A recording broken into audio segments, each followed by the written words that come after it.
Okay. Are we live?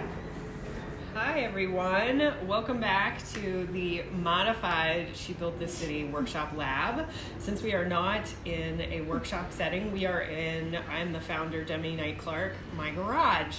And we are still making it work in my garage. So over the course of the next week or so, you're gonna see this actually become a tool shed with clear workbenches as well as hanging tools. So sorry, apologies in advance because we're using some makeshift tables thanks to COVID-19. So we hope that you are being safe out there and that you are social distancing. As always, my nice videographer here is my 15-year-old daughter and also a helper in Builder Girls Club, Maisie. So she's home from school today. So all you e-learning folks, hope you get a little bit of a break right now to watch and do something fun.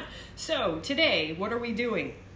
We are going to start using drills, so really basic drill skills. So this is the type of project that we would do. We've done this in camps with as young as 8-year-old girls. And again, happy to have the boys on today. Again, we know all genders are home, and we would love to have you watching. This is not just for girls, but our typical programming is to get girls in love with construction and in love with building and exploring things. So what we typically have these projects for, and the project I'm doing today, would be something that can be as appropriate as young as 8 and also go into the teens. So, or hey, if you're an adult like we did last night. So one huge caveat on safety, parents, or kids at home, if you are by yourself, you need to have supervision on this one. We do not advocate, nor do we want you to be doing drill work or drill skills without a parent around you, because this is stuff that you can hurt yourself.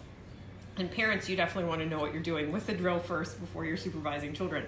So what are we making today? We are making this very handy dandy, thanks to scrap wood. This is a really simple version. There's a lot you can do with it that I'm going to show you. But this is just a nice hanging shelf. Now this is one with, what is this, like 1x3, really, really basic scrap wood that's thin, as well as it's not very wide. So this is stuff for tchotchkes or air plants, something that's not going to be super heavy. This is not going to bear a ton of load.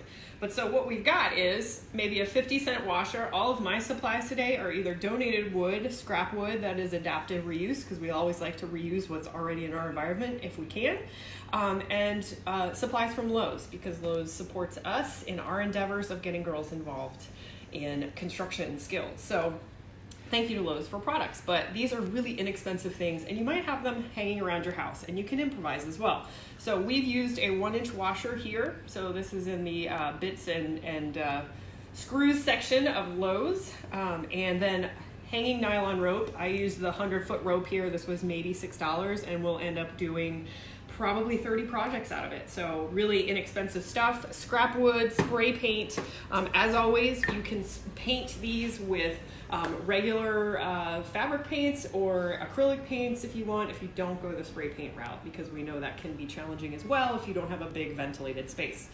Another thing that you can use for the hanging piece of this is carabiners. So these are also super inexpensive. I think these ones we got, these are just the Blue Hawk versions from Lowe's that are about $1 a piece or less. So you can have fun with that. Kids love colors, and especially teen girls that we work with. They love to go neon or bright colors. So carabiners are also, they can hold a lot of weight.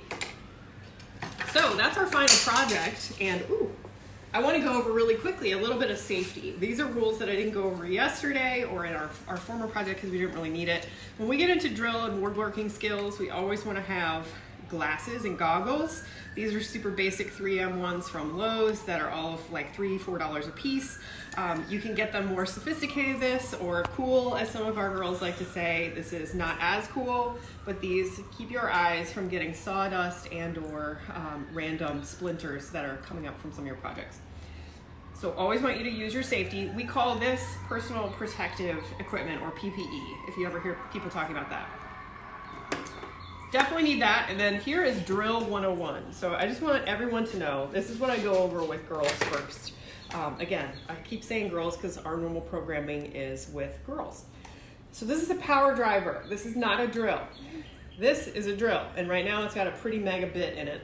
Drills, power drivers. Do you know the difference? Pop quiz. Since you can't talk back to me right now, I will tell you the difference, because I see this get misconstrued a lot. Power drivers are, that's where we're putting in or skrills. We're putting in screws. I'm thinking of drill at the same time. So that is not actually hammering, nailing, or creating holes. That is screwing into wood. Drills, however, and I'm trying to make this happen without my power bank, this is what is going to pre-drill a hole, or in the case that we're doing, we're actually making drilled holes today. So what is a drill versus a driver? A drill is going to pre-drill. So if we were doing our planter boxes with the girls, you want to make it easier on yourself before trying to screw into a piece of wood. Depending on the wood type, it could get really, really tight on you. So you don't want to strip a bit, you want to pre-drill a hole. Or in this case, this is a mega bit. So Mom and Dad, I'm using Craftsman tools today. Again, thanks to Lowe's. Love our Craftsman tools and how they support us. So I'm making sure that everything is nicely charged first with our power banks. These hold a charge for a long time. So usually we can get a couple of days out of these before charging again with girls. But if you're using this extensively, I would check first if this is the first time you've picked up the drill or driver that is in your garage. Really quick, here is our kind of tutorial here. What I teach girls is drill skills of, you always want to be really cognizant of your speed. So we start slow, and I don't know what it is, but girls are typically terrified. The girls that we work with, so I don't want to generalize, are typically terrified of a drill to start out with. They're pretty heavy. It seems like a gun, so it can be a little intimidating for anyone. So I don't want to disclassify that with girls. So we have to get them used to the weight of it. What is your natural hand that is your dominant hand? So what is the hand that you write with? And we try to keep them drilling with that hand. We start with two hands. We want to make sure that it's nice and right angle, so nice right angle, and then you start with slow pressure. And with the wood that I'm working with today, I want to show you a couple different types of our scrap wood. I'm working with cedar plank, which is very tough stuff and gets dry fast, but it takes a bit to drill through. So sometimes you have to have patience, especially when you're drilling with a bit that's this is a 1/2 inch drill bit right now. And I want to show you really quickly. Here is our drill bit bank. So we have a whole toolkit full of drill bits here that you can take a look at. And depending on your project, you're gonna pick different sizes. So if I was pre-drilling holes, we'd be in this bank, probably wouldn't go up to 1/4. Or if I was drilling holes that we're actually gonna be placing things through, as opposed to drilling holes for a screw to go into afterwards, I would be sticking in this round. But this guy might come into play, the 1/4 inch if you wanted to. So in the case of our project here, we didn't necessarily have to go this wide with our drill bit. We could have done something a little smaller, like a 1/4 inch. But know your drill bits and know what you have, because it's really easy to strip them based on the speeds that you use. So again, the kind of drill skills that we go over is making sure that you know the speed. I don't know what it is about 9-year-old girls, but they love to take that thing, and once they have confidence, like go crazy. And we don't want to do that with wood, because you can splinter it very easily, and then you can also strip bits where it just sits there. And we're going to have that a little bit with this wood, and I'll show you why once we get involved. So that's a little bit about safety, and then a little bit about, since we are for the first time using drills, we are not using a driver today because we're not screwing anything in. We'll do that for a project next week. But I always like for our kids, since I have some boys out there too today, to know the difference, because I also hear it talked about differently. That many people don't know what a power driver is, and they just say drill for everything. So now you know. If nothing else today in quarantine, you now know the difference between a driver and a drill. So what are we doing today? We have clamps. So I have a ton of clamps to show you. So again, for kids, lots of different sizes here. These are usually ones we would use above the table. I've got some Irwin quick grips here that are really good for when we're trying to keep something to a right angle, like our planter boxes. These are available in nice big bags, super inexpensive. Again, if you were looking to kind of outfit a small workshop in your garage for kids, all different sizes that they can play with and use. So I have some more sturdy clamps here. Again, sorry about the table. This is an old kitchen table from literally the 1940s of my grandmother that will be a workbench by the time that we see each other next. So I want to keep it nice and sturdy. You can see I've already pre-drilled 3 of these holes because I don't want to bore you. I want to show you just on super tough wood how this is going to work. You're also going to want tape here. You do need a mask if you are spray painting, which we will show you. And again, I got a 100-foot rope section at Lowe's, which was around $6. You might be able to do, again, adaptive reuse, have fun with this. You could do ties. You could do belts. You could use all kinds of things to hang this because, again, this is not something that is supposed to be hanging 10 pounds of weight. So I want you to keep that in mind. This is for really light stuff that you can hang on your walls. So have fun with it. And try not to spend money and see where you go with that. We will use a glue gun just to get these frayed ends of my rope. So if you use something other than rope, that won't be applicable. So now the fun stuff, right? So after you've prepped yourself up, we've probably got $5 to $10 worth of materials, again, if that, in here. And a lot of this, if you go buy it or if you order it curbside, then you can use this for tons of projects. So we did what I would not advocate. We just had some fun because we were a little stir crazy last night. There was a friend that came over in social distance, but we had some fun with spray painting ahead of time. So we always love to spray paint and paint scrap wood. So I can show you a bunch of different sizes. I would not advocate doing the painting ahead of time because you are going to have to do a little touch up after you do your drilling. It's going to splinter your wood. We're not working with super nice wood today. Again, this is scrap wood, so it's pine, it's it's pre-treated, pressure-treated lumber, or scrap that could have been sitting out in somebody's backyard for a bit. So it's going to splinter a little more. So having your sandpaper is also important because you want to sand this down. You also want to clean it. So again, depending on where you're getting your wood, ours is a lot of scrap wood, so I just want to sand that down really quickly, make sure nobody's going to get any splinters, and also start using our gloves. So we talked about this last time. Anytime you're working with wood that can splinter, we want you to start using your gloves just because it's safe in a workshop environment. So again, I keep getting away from the fun stuff. You can paint it ahead of time if you want to. Just know that in these little corners of your holes, you might have to go back and spray paint later. But this is the fun part because we love to paint, right? So I'm going to start here. Now that you know all of your supplies, and again, much of this is reusable, I'm going to tell you some drill skills. So again, I am using, this is where mom and dad are important. This is a really big drill bit. So to start out with, I would have mom and dad start because this is, I would start kids on something a little smaller. And again, if you have a smaller piece of wood, try out these smaller bits. Try out a quarter, try out an eighth even, just to get kids, because what we start with is having drill skills.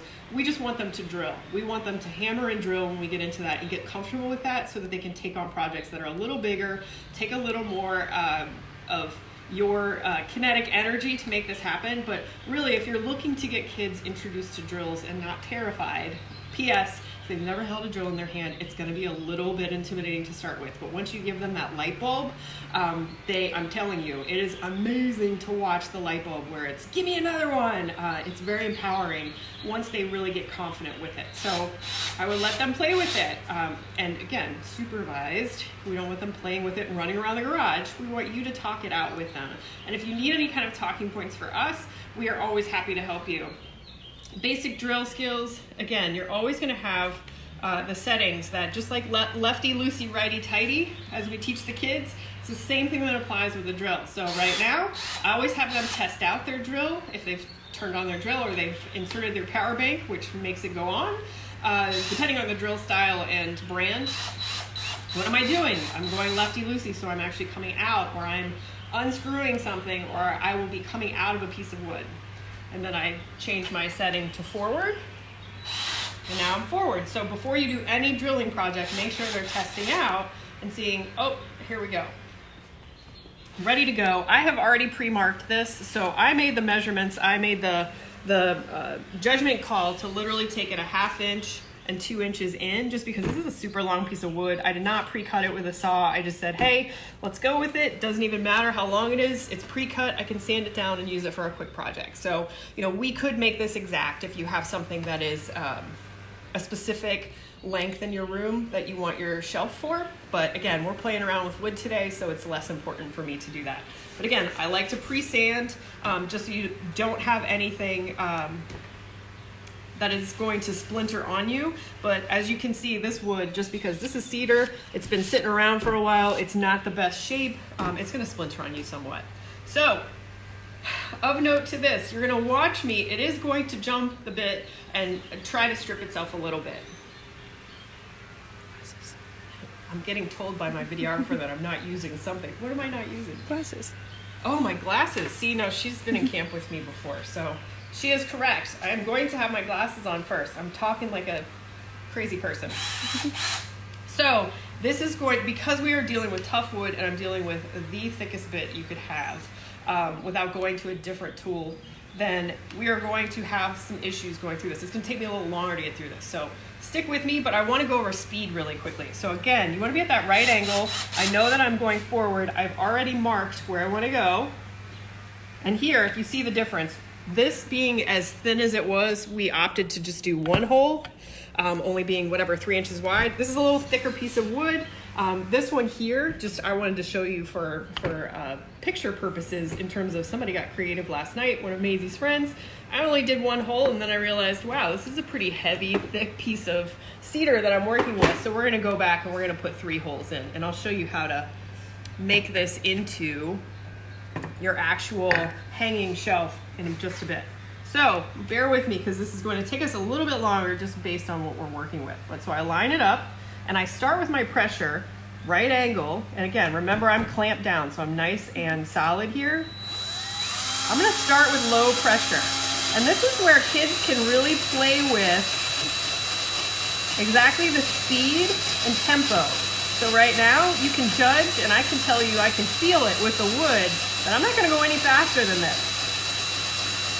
Because if I did, I would be running the risk of, you can see it, it catches there every once in a while. If I was going any faster, our drill bit would just stop. So you wanna take this nice and patiently. This is not a race.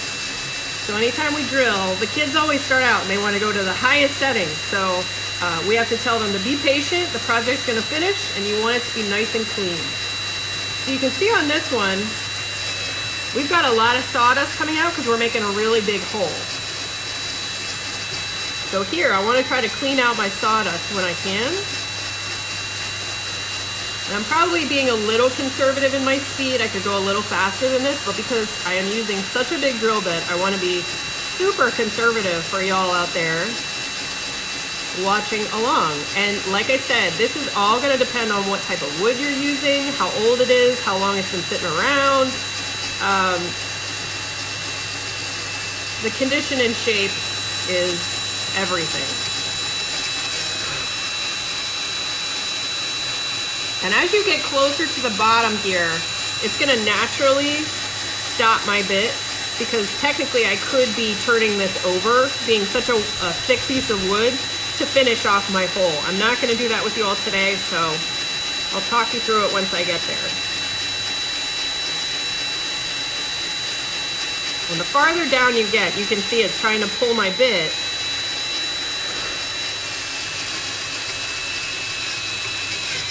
See, there you go. So it stops. What I do in those situations, or what you can do, you're gonna make that hole a little bit wider by coming right back out.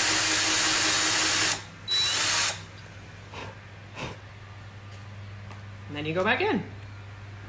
So again, this is kind of a special project, and then you just have to figure out your speed from there. That also means I'm getting close to the bottom. So this is not going to be as challenging if you have a smaller piece of wood, piece of pine, and a smaller drill bit. So I want everybody to remember that too and not get intimidated by the bits that I'm using today.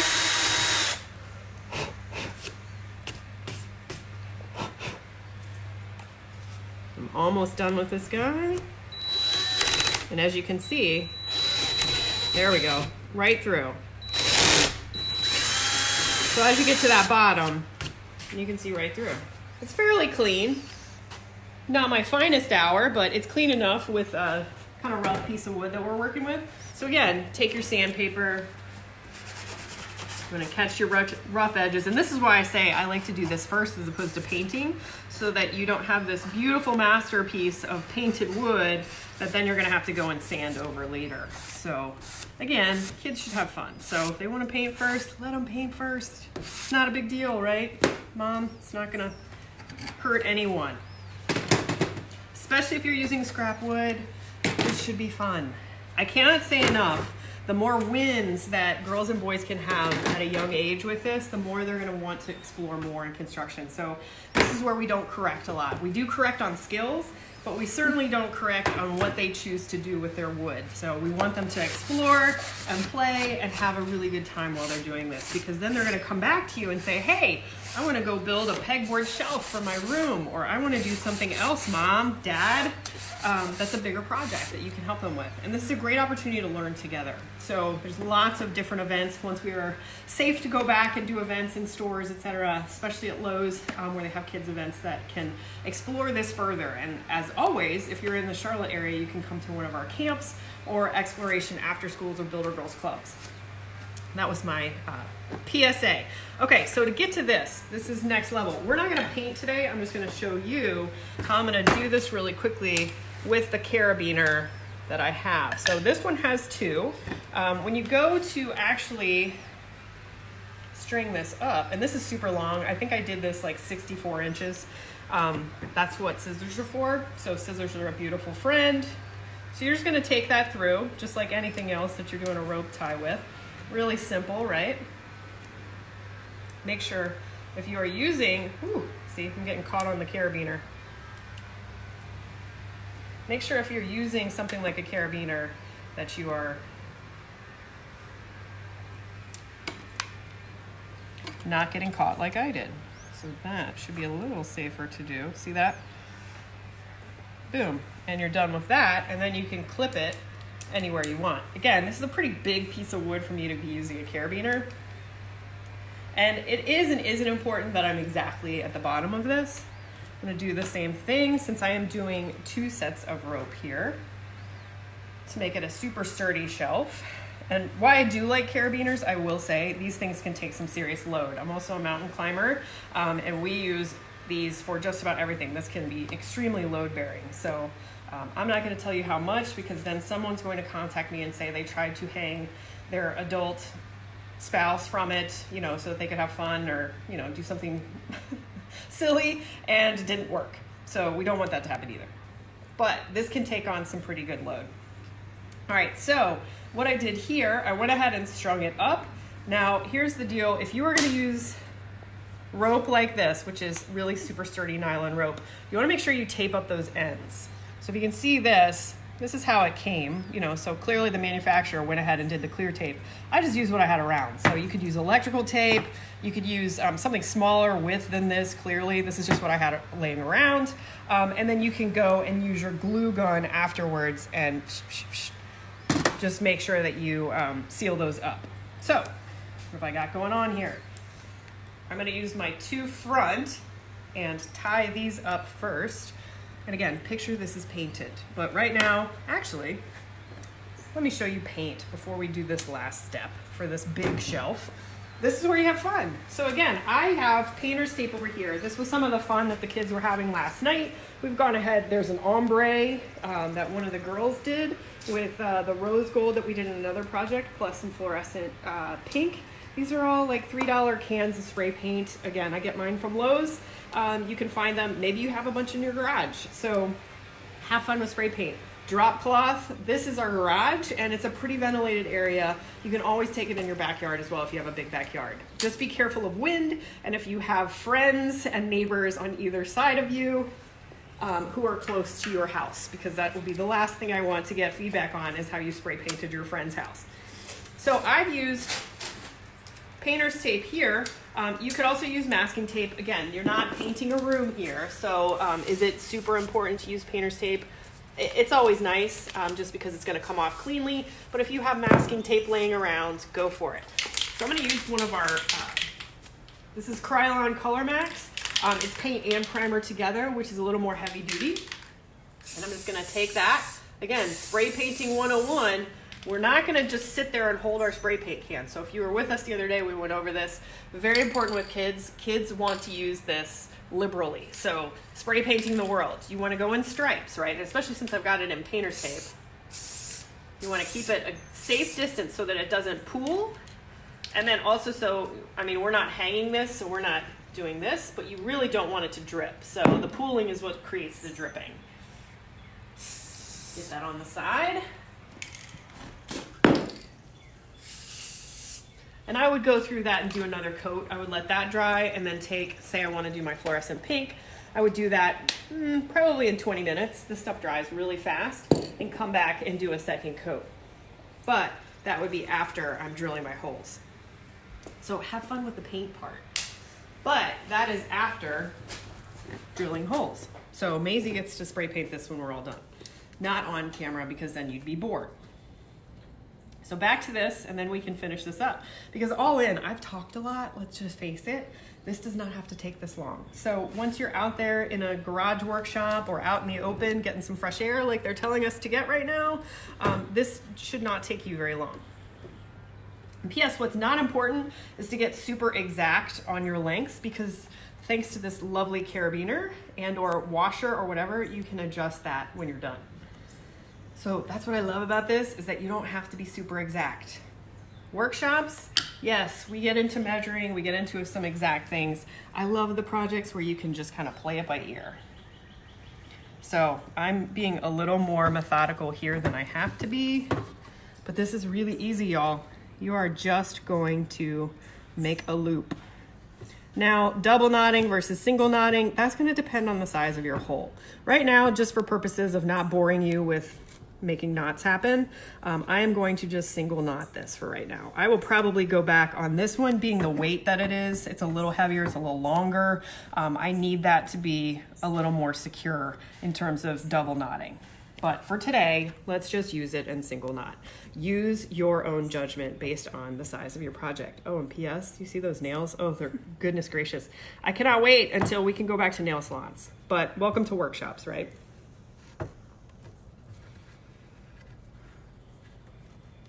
So, again, here we go. I'm gonna flip this back over, and this would definitely be a double knot situation. Again, you see, look how scrubby my wood is, but that's why I want to paint it. So see how off we are?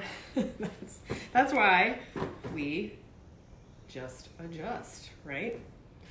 So you adjust your shelf based on how you need that to redistribute the weight.